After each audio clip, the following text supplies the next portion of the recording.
Hey everybody, welcome to Planetary Awareness.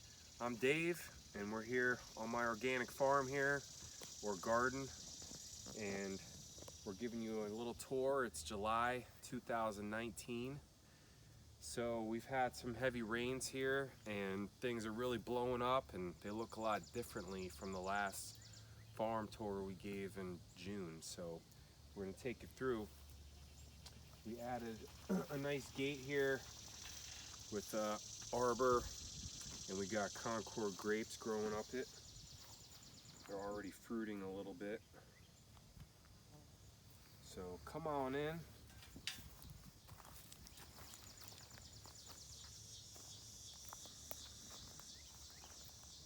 So this is cilantro. When it bolts, it actually turns into these seeds, which is coriander.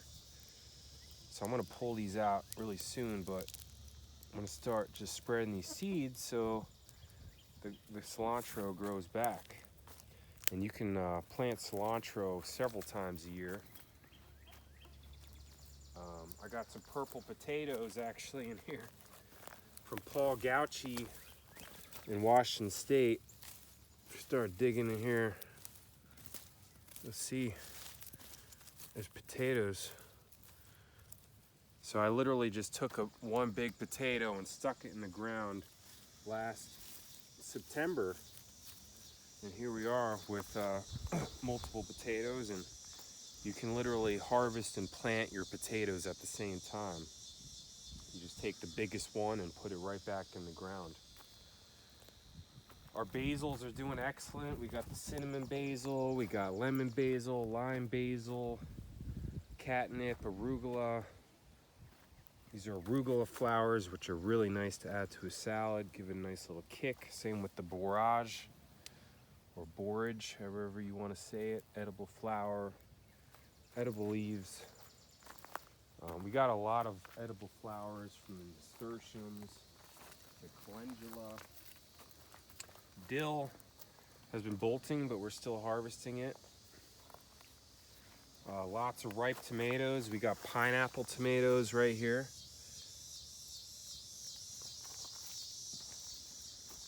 The pink celery is doing really well. If you want to come in here, you can see it's literally pink celery.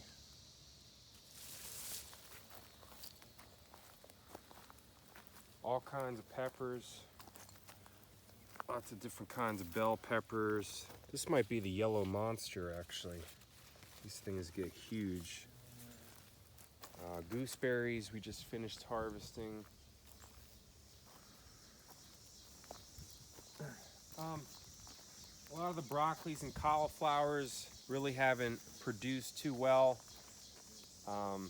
Just because we get those cabbage worms and I haven't really treated them. Although I may start treating them. And they still may produce. We'll see what happens. All that garlic we had, I harvested and I put in squash. We got all kinds of stuff over here. Goji berries are growing and they're producing already. In fact, here's the first goji berry.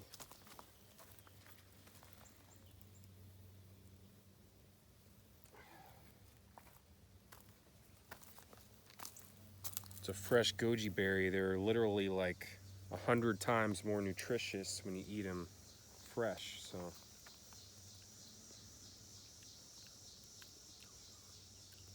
I mean, not really the best flavor, although you can taste it's medicinal. It's really good for you, and you can make tea, you can dry them. And that one wasn't totally ripe yet, so they'll get pretty ripe on there, and we'll see what happens. They say add limestone, the goji berries, and they'll get sweeter.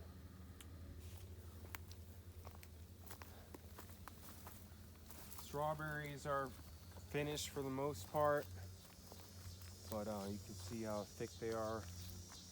Tomatillos doing really well. Got some purple habaneros or jalapenos. This is called a buttery popcorn plant. This literally smells like buttery popcorn. It's It's like you're in a movie theater. It's incredible. Corn. We planted this directly seeded in the ground with beans, and I mean, there's so many beans in here. I can't keep up with them. I mean, they're just, maybe a friend of mine could help me pick some beans. And then all kinds of beets in here, golden, red, albino beets. We've been harvesting a lot. There's green onions. You know, all the fruit trees are continuing to grow. The apricots, the peaches, the nectarines, the pluots. And under those, we got the watermelon sprawling out.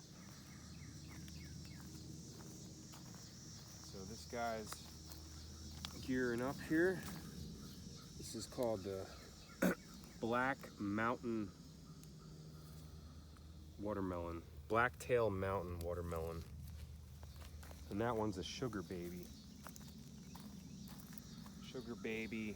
We got, if you can see, all these watermelons in here under the corn. White Wonder, Moon and Stars, Yellow Moon and Stars, Early Moonbeam. I mean, we have like 15 different types of watermelons growing on this property. This is one of my favorites. Well, for the look at least, I haven't tried the fruit yet, but it's called the Spicy Nectaplum. So it's a cross between a nectarine and a plum.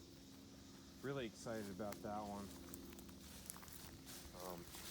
Yeah, I mean, we're gonna get some nectarines here. We had some last year, peaches as well. If you come over here, you can see the Asian pears.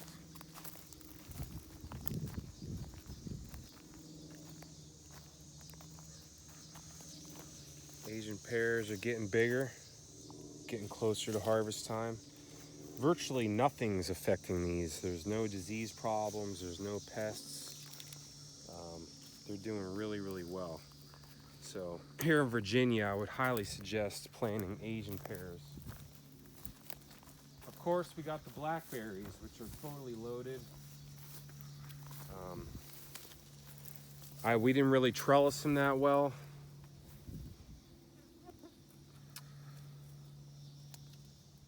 We'll have to redo the trellising. It's all good. You can't do everything. Still gonna get a great harvest.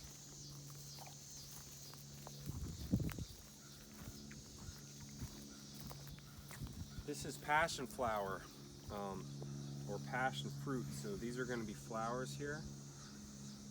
And then hopefully they'll produce fruit as well. Maybe not this year, but at some point it'd be great to have some passion fruit.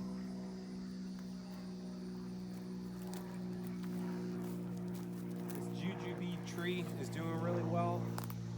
The only thing is it hasn't really produced because it needs a pollinator. So I planted a couple others that'll hopefully help pollinate them and get some fruit. Jujube, also known as Chinese date, basically tastes like an apple when it's fresh. And then, yeah, there's chickens over here, huh?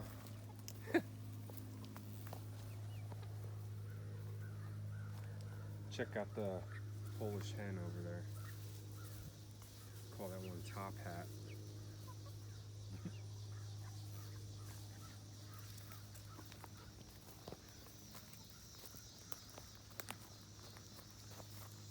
So now we'll take you back over this way. Corn is doing great. I mean, you can just see this whole area is completely covered in melons. There's a lot of little ones on there. It's still early, but come like late August, September, we should have a ton of melons. This is a donut nectarine I'm excited about. We got donut peaches, sweet bagel peaches, all kinds of fun stuff. can see how tall this sunflower is. It's got to be at least 12 feet tall. This is called the Mongolian giant.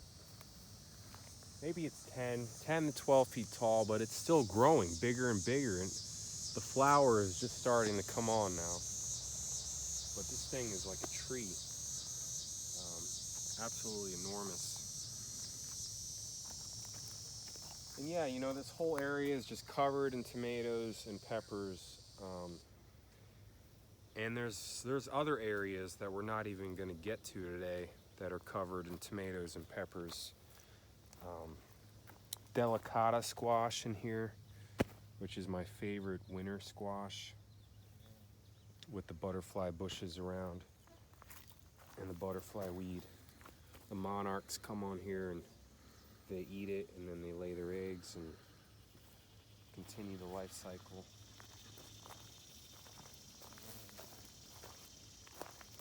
These are like the Black Beauty tomatoes, which are really quite spectacular.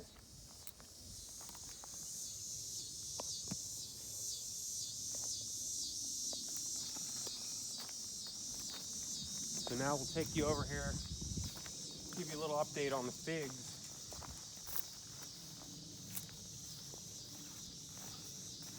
So we finished potting our figs that we did from cuttings.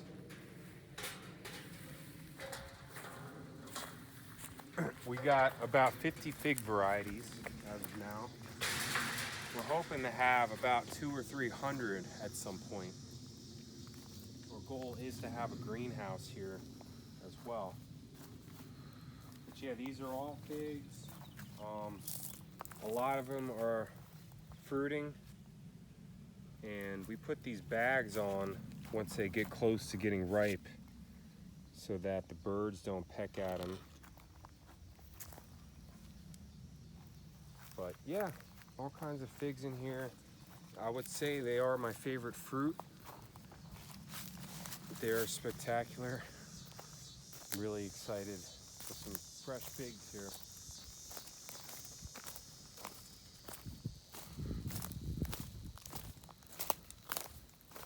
So we got some wonderful pollinator plants. That's a wild bergamot. That butterfly on there. Butterfly's loving it. All kinds of other herbs, from rue to feverfew, the comfrey. We got the borage here. There's elderberry in there. And this is kind of wild. You know, you got the tomato growing up the stake up on the bamboo, and then the green beans are climbing up the same thing, so they're all intertwined. I did not do that by design. It just happened. But it's working, I guess. This is all calendula with celery, peppers, corn, and then melons underneath with purple basil. Looks really nice. Come in here, we got even more watermelons and more tomatoes and basils and squashes and corns. I mean, there's just little watermelons popping up everywhere. So this should be a really epic watermelon harvest this year. Corns over here all doing well. More of the Mongolian giant sunflowers. A lot more, you know, the butterfly weeds, lemon catnip, blue elderberry. We got lots of persimmons in here too. This is basically a persimmon orchard, right? So as the persimmons get bigger, we're going to continue to plant all kinds of things around the trees and make use of all the space. We got, again, tons and tons of beans. This is called a purple dove bean. So we got the purple dove, we got the red swan, we got dragon tongue beans, we got yellow wax beans. We actually got very few green beans, which I'm all about the weird, interesting things nobody's ever heard of. It's just more fun, and they're so good. I mean, that pink celery is incredible. And like the okra too, I got red burgundy okra. which I just started harvesting. We got orange okra. So several varieties of okra in here, which really gets going, I would say, end of July and August, and you get tons and tons of it. But yeah, if you come through to this part of the food forest, you'll see more corn, just successional planting. So I've been planting corn for like, I think 2 months now. Pretty much, yeah, since May. So, you know, more corn, more melons. I gotta finish up these beds with okra. And yeah, this is all filled in with corn, okra, and then all the space hopefully will be covered with melons. You can see that watermelon sprawling out over there. And I also planted pawpaw trees in here, as well as bush cherries. So this is an orchard, you know, everywhere is going to be those perennial fruit trees, and then planting annual vegetables around them, as well as the flowers, all the pollinator plants. So making use of all the space is what they teach in permaculture. Coming here, we got the apple orchard doing really well.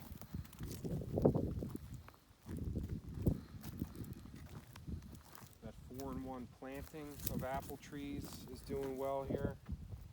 I don't see any disease on them or anything. Yeah, everything's looking really healthy. We're getting more wood chips. We got a giant load of compost. And if you see right here, this is more persimmons all in here. And the goal by next year is to have all this covered in wood chips. So this is going to look like that. All this grass is going to be gone. And it's all going to be wood chips and another food forest. We can do more melons or other annuals. We'll add in the flowers and pollinator plants. Yeah, you know, it's a process, and we're taking it bit by bit. We can't really spread the wood chips now, it's just too hot. But come fall, winter time is when we'll really start getting on those wood chips, where we can do more outside. Now we're just trying to keep the weeds down a little bit, which we still get weeds in wood chips, but they're a lot easier to pick out. And then we're harvesting. So that's really what we're focused on now. And then it'll be the wood chips, and then it'll be the pruning. So there's a time and place for everything. That 4-in-1 disease-resistant apple doing pretty well, although I don't really see any disease on any of my apples. Maybe a little bit of the cedar apple rust here and there, but you know, I think when you just have really healthy plants and you have the wood chips down, you don't get much disease. You know, you really don't have to be worried about it. So the key is just keeping your plants healthy instead of trying to spray anything. You know, I've done close to no spraying. So here we are in this little side garden, and I'll just show you real quick. We got these plum trees, just a line of them, but in between we're doing annuals. So we got the peppers. If you just walk through here, just more tomatoes. And you always want to plant like basil around your tomatoes. They do really well together. You can just see some of these monsters too. I think these might be the great white tomatoes. I mean, it's bigger than my hand there. And they're not even fully ready yet. So,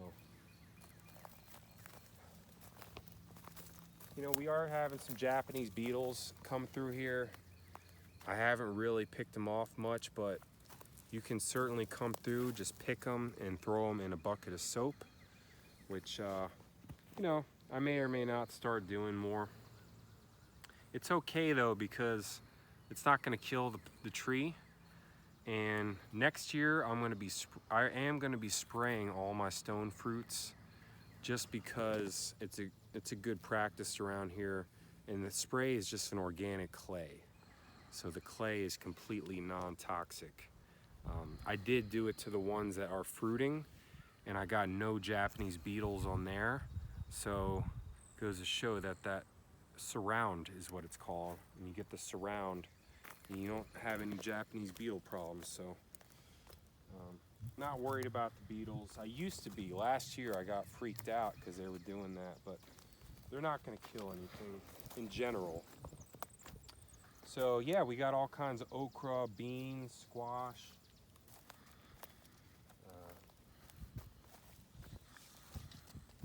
Yeah, I mean, these are loading up. Huh, this is like a Siamese white scallop squash. It's kind of funny. But these are great. You just eat these raw. You don't gotta cook them. Slice them up, put them in a salad, or we're gonna make pesto tonight. We're doing mostly raw foods here at the house because you get so much fresh food. Don't even need to cook it. It's so juicy and tender. Yeah, this Hollywood plum is like my favorite over here. It just looks so beautiful. There's all these little goldberry tomatoes, and we got blueberry tomatoes, and yeah, they're pretty good. So there's a lot more I could show you, but we'll take you back on a tour in August, and maybe we'll do the entire farm. But for now, that's it. We're in the process of, I'm in the process of buying the property next door, and this farm could potentially double. So we'll keep you updated on that as well. So anyway, my name's Dave, Planetary Awareness, signing off. Peace.